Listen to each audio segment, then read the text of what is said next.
Où en est l'affaire Martinez-Zogo? Oui, où en est l'affaire Martinez-Zogo, à la fois dans l'espace public numérique et médiatique. Les jours qui passent effacent peu à peu la ferveur médiatique, amenuisent l'engouement collectif sur l'un des dossiers criminels les plus retentissants de l'histoire contemporaine du Cameroun.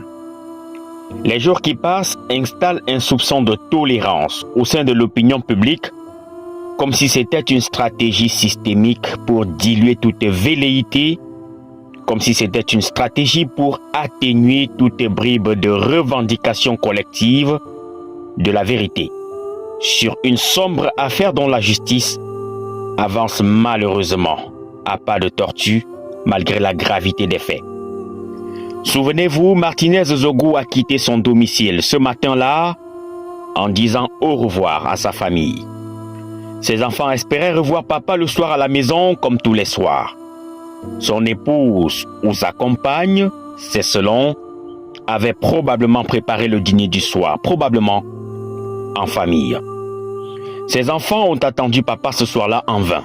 Ils ont ensuite appris que papa a eu des soucis, puis que papa ne reviendra plus jamais, enfin, qu'ils ne reverront plus jamais papa. Ceux qui dirigent le Cameroun mesurent-ils le choc psychologique, le poids inguérissable de telles blessures dans une famille? Savent-ils que la vie ne sera plus jamais la même, ni pour sa famille biologique, ni pour sa famille nucléaire, ni pour sa famille professionnelle? Martinez-Zogo n'était pas un homme parfait, comme tous les humains dont l'imperfection est consubstantielle de l'existence.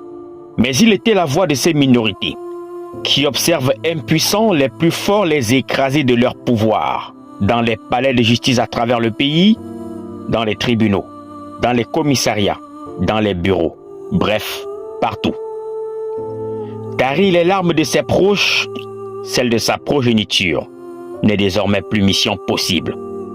Ah oui, c'est désormais mission impossible car les circonstances de son assassinat demeurent et demeureront des cicatrices à vie. Cela n'absout en rien la soif pour la vérité. Faire la lumière sur les circonstances de l'assassinat de Martinez-Zogo, dévoiler les vrais commanditaires, les soumettre à un jugement objectif permettrait au moins à l'âme de cet homme de reposer en paix. Elle permettrait à son épouse, ses enfants, ses frères, ses sœurs, de faire le deuil de ce papa qu'ils ne verront plus jamais. Le deuil de cette voix qui ne résonnera plus jamais sinon dans l'au-delà. La justice pour Martinez-Zogo est aussi une justice pour tous, car en fin de compte, nous ne sommes rien. À lundi pour une nouvelle chronique. Ici Eric Kouamo.